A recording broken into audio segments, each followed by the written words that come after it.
बार की बात है, एक गांव में सतिया नाम का एक हलवाई रहा करता था। उसका एक बेटा भी था जो बहुत ही बड़ा आलसी और निकम्मा था, जिसको लेकर सतिया हमेशा गुस्से में रहा करता था। एक दिन सुबह सुबह, अरे ओ निकम्मे, क्या दिन भर इस खाट पर पड़ा ही रहता है? और मुआ ये फोन, इसको तो मैं चूल्हे में डाल दूंगा। दिन भर बस उसी में ताका झाकी करता रहता है, बस दिन भर घर में पड़ा ही रहता है।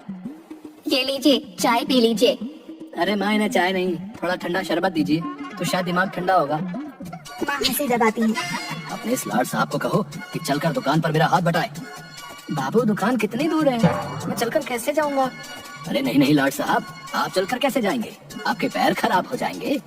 आपके लिए अभी मैं गाड़ी बुलवाता हूँ, तो आपको आराम से दुकान तक छोड़ देगी। हाँ बापू, ये सही रहेगा। हे भगवान, क्या करूँ इस नालायक का। चुपचाप चल अब, वरना तेरा फोन उठा के बाहर फेंक दूंगा, पहले ही बता रहा हूँ। इसके बाद दोनों दुकान पहुँचते हैं। बैठा क्या है, खड़े हो जा और हाथ बटा, मेरा काम है। कोई भी पकौड़े लेने आए तो देना उन्हें, मैं आता हूँ तब तक। ले लो भाई ले लो, गर्मा गर्म पकौड़े ले लो। मूंग दाल पकौड़ा, पालक पकौड़ा, सेव भुजिया, गोभी पकौड़ा, ब्रेड पकौड़ा, आओ आओ और स्वादिष्ट पकौड़े खाओ। कुछ ही देर में वहाँ पर बहुत सारे लोग आ जाते हैं। हाँ भाई, मूंग दाल पकौड़ा देना। भाई सेव भुजिया। भाई पालक पकौड़ा बांट देना। कुछ ही देर में अच्छी खासी बिक्री हो जाती है। मैंने इतनी बिक्री करवा दी, पर पिताजी फिर भी मुझे ही निकम्मा कहते। तभी सतिया आ जाता है। बताओ कितने की बिक्री हुई? विजय उसे सारे पैसे दे देता है। अरे वाह, कितने की बिक्री? तूने कोई झोल तो नहीं किया ना? अरे नहीं नहीं पिताजी, मैंने कुछ नहीं किया। वो तो बस आप ही मुझे निकम्मा कहते हैं, वरना मैं आदमी बड़ा काम का हूँ। चुप कर बेवकूफ, कभी खुश नहीं होते खड़ूस कहेंगे। पता नहीं, शायद भगवान चेहरे पर हंसी देना ही भूल गए। मैंने तो कभी हंसते हुए नहीं देखा इन्हें। मैं भी दिखा दूंगा कि मैं क्या क्या कर सकता हूँ। तू कुछ भी करना, पर बस मेरा नाम मत डुबो देना। उनकी बात भी सुन सकते हैं क्या? मैं दिखा दूंगा इन्हें कि मैं भी बहुत अच्छे पकौड़े बना सकता हूँ। आंखें बंद करके भी पकौड़े बना सकता हूँ। फिर विजय बिना देखे ही पकौड़े के घोल में मसाले डालना शुरू करता है। ये है विजय के पकौड़े, ओह ये है छन के पकौड़े। कुछ देर के बाद एक आदमी आता है। भाई पकौड़े देना। हाँ भाई, मेरे स्पेशल वाले पकौड़े खाओ और बताओ कैसे बने। अरे वाह विजय भैया, इतने स्वादिष्ट पकौड़े। ये तो सतिया चाचा के हाथ के पकौड़े से भी ज्यादा स्वादिष्ट है। सुना पिताजी, आपके अलावा सब मेरी कदर करते हैं, मैं निकम्मा नहीं हूँ। आज दुकान में अच्छी खासी बिक्री हो जाती है। दोनों घर पहुँचते हैं। अगले दिन फिर सतिया विजय को दुकान लेकर जाता है। विजय, जाओ और जाकर कल से भी ज्यादा स्वादिष्ट पकौड़े बनाना। अब तो मानते हो ना कि मैं आपसे भी अच्छे पकौड़े बनाता हूँ। तभी वहाँ पर एक अत्यंत ही मोटा आदमी आ जाता है। अरे पिताजी, इसे देखकर लग रहा था कि ये खाने का तो बहुत शौकीन है, पर जाने कितने दिनों से उसे खाना नसीब नहीं हुआ। भाई आज तो मैं बहुत ही खाऊंगा, बहुत दिनों से स्वादिष्ट खाना नहीं खाया। क्यों भाई, भाभी ने खाना देने से मना कर दिया क्या है? अरे भाई पूछो ही मत, आज मेरी बीवी मायका चले गई है, कुछ दिन वहीं रहेगी। वो कहती है मैं मोटा हो गया हूँ, तो मुझे बस घास फूस खिलाती रहती है। अब बताओ मैं क्या मोटा हो गया हूँ? अरे नहीं नहीं भाई, तुम कहाँ मोटे दिखते हो? वो तो हर पत्नी को अपने पति में कुछ न कुछ बुराई दिखती ही रहती है। आज मेरे पास दो खुशी से खाने के कारण हैं। क्या क्या कारण है? अरे पहले तो ये कि मेरी बीवी मायके चली गई है और कुछ दिन वहीं रहेगी, और दूसरा ये कि मैं बहुत दिनों से स्वादिष्ट खाना नहीं खाया हूँ। तुम सब तो जानते ही हो कि मैं खाने का कितना शौकीन हूँ। वहाँ बैठे सब हंसने लगते हैं। अरे विजय, जल्दी से कुछ ना कुछ खाने के लिए लेकर आओ। हाँ काका, आपके लिए मैं अपने हाथों से कुछ बना कर लेकर आऊंगा। अरे विजय, जल्दी लेकर आना और थोड़ा ज्यादा बनाना। अरे भाई, जब तक तुम ये खाओ। अरे बाप रे, यहाँ तो इतने सारे मसाले हैं, इनमें से कौन सा मसाला डालना है और कौन सा नहीं, ये तो मुझे समझ ही नहीं आ रहा है। अब मैं क्या करूँ? एक काम करता हूँ, मैं फिर आँख बंद करके पकौड़े बनाता हूँ। वैसे भी आँख खोलकर तो सभी बना लेते हैं, आँख बंद करके काम करना भी कला है। फिर से जो मसाला हाथ में आ गया वह डाल देता है और फिर जल्दी से पकौड़े उस मोटे आदमी को परोस देता है। वह उन पकौड़ों को खाकर कुर्सी से उठता है। विजय उसे देखकर डर जाता है। हे भगवान, पता नहीं पकौड़े कैसे बने होंगे, कहीं बेस्वाद तो नहीं हो गए। प्रभु रक्षा करना, नहीं तो एक तरफ ये मोटा और दूसरी तरफ मेरा हिटलर बाप, दोनों मेरी चटनी बनाकर पकौड़े के साथ मुझे खाएंगे। अरे वाह, तुमने क्या स्वादिष्ट पकौड़े बनाए हैं। इतने स्वादिष्ट पकौड़े तो मैंने कभी नहीं खाए। अभी तो मैंने कुछ खाया ही नहीं। लाओ लाओ और लाओ, जा और लेकर आ। आज फिर से अच्छी कमाई हो जाती है। फिर वे दोनों घर जाते हैं। अरे खुशखबरी है, हमारे शहर में फूड फेस्टिवल आयोजित किया गया है। और इस बार तू जाएगा, समझा? मैं पिताजी मैं क्या करूंगा वहाँ पर? और वैसे भी आप तो कहते हो ना कि मुझे कुछ काम धंधा नहीं आता, मैं कुछ नहीं कर सकता, तो मैं वहाँ कैसे जाऊंगा? कोई परवाह नहीं, चुपचाप जा। बोल दिया ना एक बार, समझ नहीं आता? ठीक है, चला जाऊंगा। 2 दिन बाद आयोजन है, तो तुझे कल ही निकलना पड़ेगा। अरे बाप रे, ये मैं कहाँ फंस गया? फिर विजय मायूस होकर वहाँ पर बैठ जाता है और मन ही मन सोचने लगता है, हे भगवान, अब मैं क्या करूंगा? मुझे तो कुछ भी काम करना नहीं आता, तो मैं पकौड़े कैसे बना सकता हूँ? तभी उसे किसी की आवाज सुनाई देती है। विजय आसपास देखता है पर उसे कोई भी नहीं दिखाई देता। अरे विजय, विजय मियाँ, इधर उधर काहे ताक रहे हो? नीचे तो देखो, नीचे। विजय किसी अजीब से दिखने वाली प्राणी को देखता है। ये कौन सा प्राणी है? हे भगवान, अब तूने किस मुसीबत में फंसा दिया मुझे? अरे अरे मियाँ, घबराओ मत और इतनी जोर से मत चिल्लाओ, मैं तो बस तुम्हारी मदद करने आया हूँ। अरे गजब है भाई, मान न मान मैं तेरा मेहमान। कौन हो तुम और मेरी मदद क्यों करना चाहते हो? अरे भाई, मुझे पता है कि तुम उस फूड फेस्टिवल के लिए परेशान हो। हाँ, पर उससे तुम्हें क्या? वो मेरी परेशानी है। हाँ, पर मैं तुम्हारी मदद कर सकता हूँ मियाँ। अच्छा, तुम और मेरी मदद? हाँ, और नहीं तो क्या, मैं फूड फेस्टिवल के लिए खाना बनाने में तुम्हारी मदद कर सकता हूँ। अच्छा, कैसे? अरे मियाँ, अभी बताया ना कि मैं खाना बना सकता हूँ। ओह, तो अब ये चूहे के जैसा दिखने वाला आदमी, अरे नहीं, तुम्हें क्या कहूँ मैं, तुम तो आदमी ही नहीं हो, अजीब प्राणी। कौन हो तुम मेरी मदद करोगे और वो भी खाना बनाने में? अच्छा, तो तुम्हें क्या लगता है कि आंखें बंद करके तुम पकौड़े बनाते थे? बेवकूफ इंसान, आंखें बंद करके कौन काम कर सकता है, और वो भी एक निकम्मा इंसान। बिल्कुल नहीं, वो मैं ही था जो आज तक तुम्हारे पकौड़े बनाते आया हूँ। अच्छा, तुम थे? जी हाँ भाई साहब, वो मेरा ही कमाल था। मतलब मैं जब आंखें बंद करता था तुम ही मेरे पकौड़े में मसाले डालते थे और पकौड़े बना देते थे? हाँ मियाँ, वही था। मैं तुम्हारी दुकान के पास से गुजर रहा था, मुझे बहुत ही अच्छी सुगंध ने वही रोक लिया, और जब मैं दुकान पर पहुंचा तब तुम्हें आंखें बंद करके पकौड़े बनाते हुए देखा।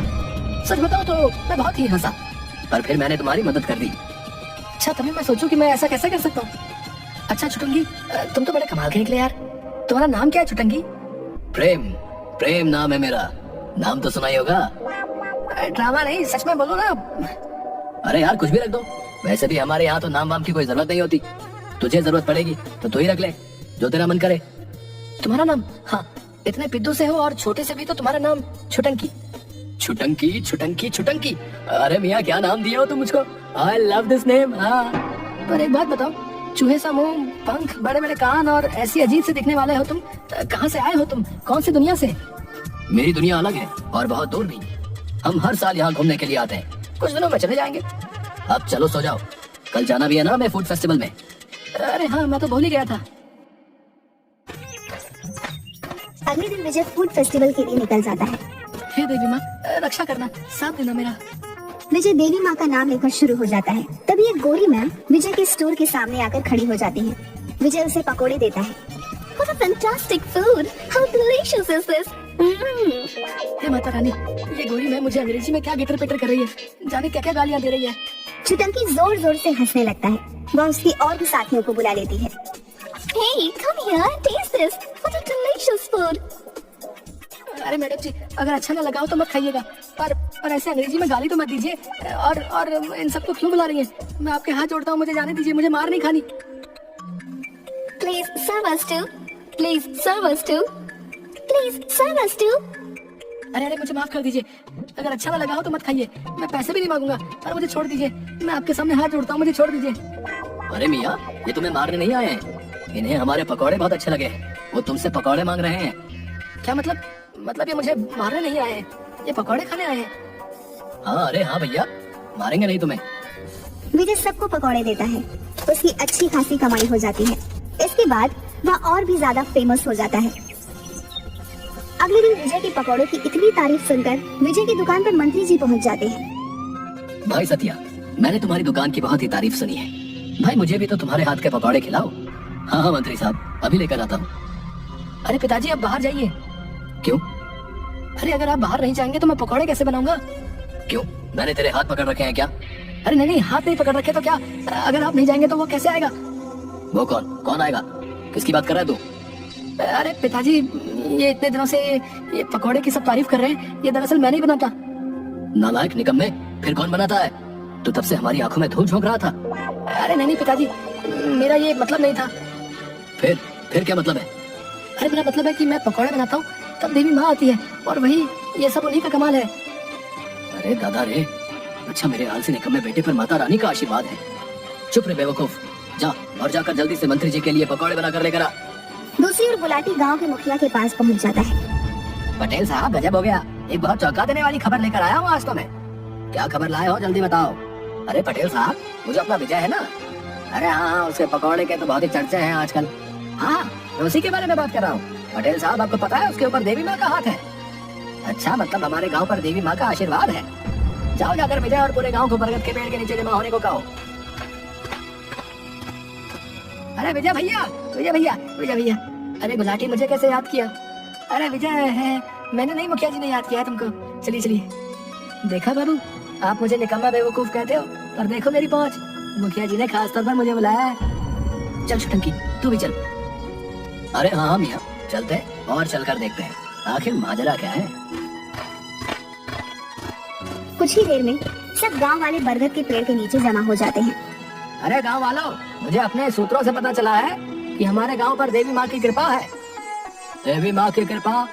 हाँ हाँ देवी माँ की कृपा भाई, हमारे विजय लाल के ऊपर देवी माँ की कृपा है। हाँ हाँ मैंने अपने कानों से सतिया चाचा और विजय की बात सुनी है। उसने खुद कहा था कि वो जब भी पकौड़े बनाने जाता है उससे पहले देवी माँ के उससे दर्शन होते हैं। अरे पर हम कैसे विश्वास कर लें इस बात पर भैया। हाँ इसीलिए तो हमने सबको बुलवाया है। अरे बाप रे, ये क्या हुआ, अब मैं उनके लिए देवी माँ को कैसे बुलाऊं। हे भगवान आप ही रक्षा करना। विजय साबित कर दो कि तुम्हारे ऊपर देवी माँ की कृपा है, वो तुम्हें दर्शन देती है। अरे पर गुलाटी भाई पर कुछ नहीं भाई, तुम्हें देवी माँ को बुलाना ही होगा। अरे छुटंकी अब मैं क्या करूं। अरे मियाँ बुलाओ अब देवी माँ को, वैसे भी तुम दिन भर देवी माँ करते रहते हो, बुलाओ बुलाओ। हाँ हाँ उड़ा लो मेरा मजाक उड़ा लो तुम भी अब। हे देवी माँ बचा लेना मुझे, हे देवी माँ दर्शन दो मुझे, दर्शन दो। सभी गांव वाले विजय की तरफ गौर से देखते हैं। अरे कहाँ है देवी माँ, कब आएंगी और कितना इंतजार करवाएंगी देवी माँ। हाँ देवी माँ इतना वक्त क्यों लग रहा है। अरे देवी माँ तुम्हारे जैसे फुर्सत में थोड़ी रहती है, उन्हें और भी बहुत सारे काम होते हैं, सब्र करो। छुटंकी अब तो ही कुछ रास्ता बता, मैं क्या करूँ। छुटंकी विजय के कानों में कुछ फुसफुसा कर आता है। अरे देवी माँ आप आ गई। हाँ। अरे हमें तो नहीं दिख रही देवी माँ, कहाँ है। अरे कहाँ है देवी माँ, एक काम करता हूँ मैं भी यही दिखाता हूँ कि मुझे भी दिख रही है माँ।